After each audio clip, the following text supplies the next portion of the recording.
राधे राधे, जय श्री कृष्णा। दोस्तों, जया एकादशी पर इस कथा का पाठ करने पर हर पाप से मिलती है मुक्ति, हर समस्या का होगा निवारण, प्रेत योनि में जन्म नहीं लेना पड़ता। जया एकादशी माघ मास के शुक्ल पक्ष की एकादशी को कहते हैं। इस दिन भगवान विष्णु के साथ ही मां लक्ष्मी की कृपा प्राप्त होती है। जया एकादशी के दिन व्रत रखने वाले लोगों के लिए व्रत कथा का पाठ करने से आपको हर पाप से मुक्ति मिलती है और मनुष्य को प्रेत योनि में जन्म नहीं लेना पड़ता। आइए जानते हैं पद्म पुराण में दी गई जया एकादशी की व्रत कथा विस्तार से। जया एकादशी का व्रत आज है।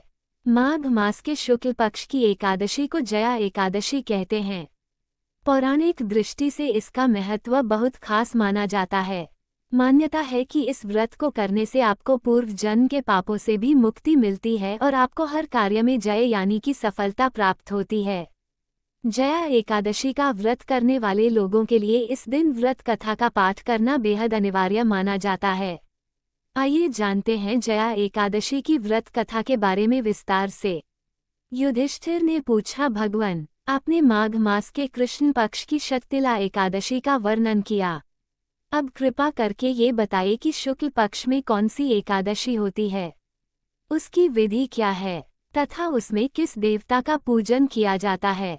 भगवान श्री कृष्ण बोले, राजेंद्र, बतलाता हूँ, सुनो। माघ मास के शुक्ल पक्ष में जो एकादशी होती है उसका नाम जया है। वह सब पापों को हरने वाली उत्तम तिथि है, पवित्र होने के साथ ही पापों का नाश करने वाली है तथा मनुष्यों को भोग और मोक्ष प्रदान करती है। इतना ही नहीं, वो ब्रह्म हत्या जैसे पाप तथा पिशाचत्व का भी विनाश करने वाली है। इसका व्रत करने पर मनुष्यों को कभी प्रेत योनि में नहीं जाना पड़ता।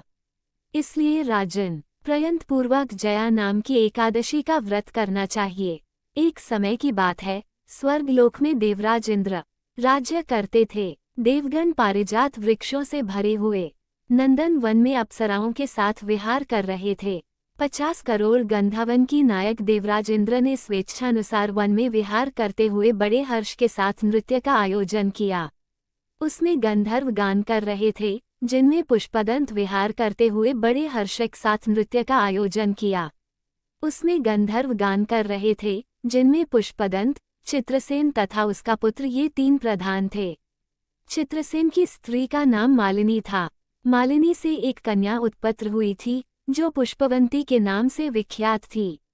पुष्पदंत गंधर्व के एक पुत्र था जिसको लोग माल्यवान कहते थे। माल्यवान पुष्पवंती के रूप पर अत्यंत मोहित था। ये दोनों भी इंद्र के संतोषार्थ नृत्य करने के लिए आए थे।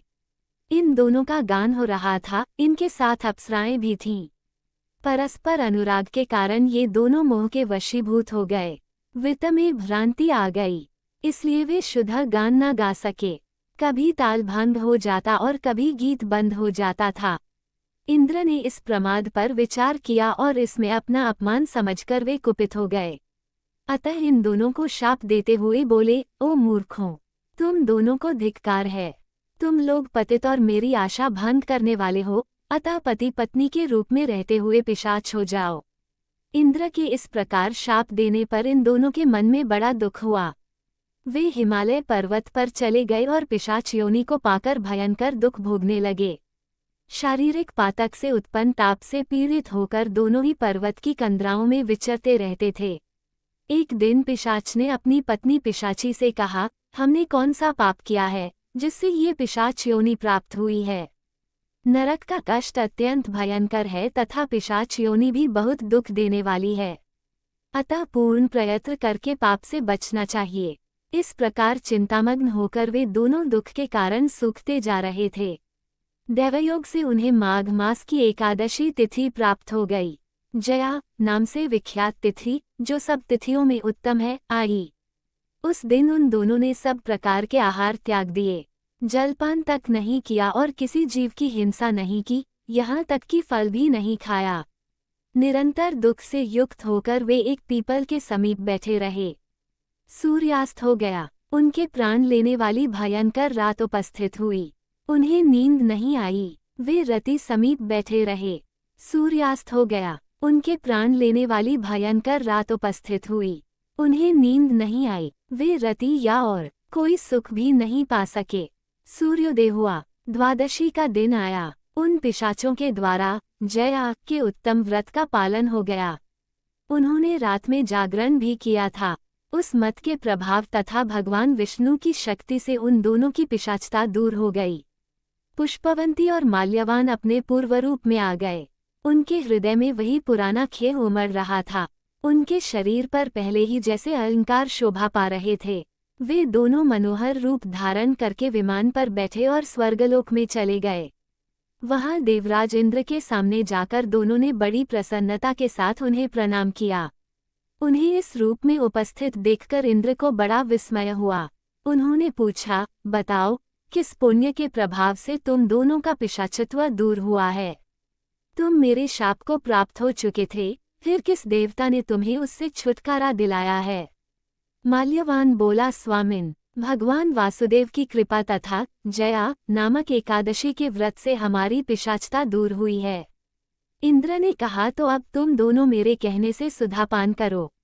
जो लोग एकादशी के व्रत में तत्पर और भगवान श्री कृष्ण के शरणागत होते हैं, वे हमारे भी पूजनीय हैं। भगवान श्री कृष्ण कहते हैं, राजन, इस कारण एकादशी का व्रत करना चाहिए। नृप श्रेष्ठ, जया ब्रह्महत्या का पाप भी दूर करने वाली है। जिसने जया का व्रत किया है, उसने सब प्रकार के दान दे दिए और संपूर्ण यज्ञों का अनुष्ठान कर लिया। इस महात्म्य के पढ़ने और सुनने से अग्निष्टोम यज्ञ का फल मिलता है। जया एकादशी का व्रत कथा का महत्व। धार्मिक मान्यताओं के अनुसार जया एकादशी का व्रत करने और व्रत की कथा पढ़ने से व्यक्ति के सभी पापों का नाश हो जाता है। साथ ही व्यक्ति के जीवन में सुख, समृद्धि और शांति का आगमन होता है। इस दिन पूजा के समय व्रत कथा पढ़ने से विवाह में आ रही बाधाएं दूर हो जाती है और जल्द विवाह के योग बनते हैं। जया एकादशी व्रत की पूजा विधि। जया एकादशी के दिन पूजा विधि सरल और प्रभावी है। सुबह स्नान करने के बाद स्वच्छ वस्त्र पहनकर भगवान विष्णु की पूजा करें। भगवान की प्रतिमा को गंगाजल से स्नान कराकर उन्हें पीले वस्त्र, चंदन, पुष्प, धूप, दीप आदि अर्पित करें। भगवान को तुलसी दल, फल और मिठाई का भोग अर्पित करें। फिर विष्णु मंत्रों का जाप करें और व्रत कथा का पाठ करें। ये दिन विशेष रूप से भगवान विष्णु की कृपा पाने के लिए उपयुक्त है।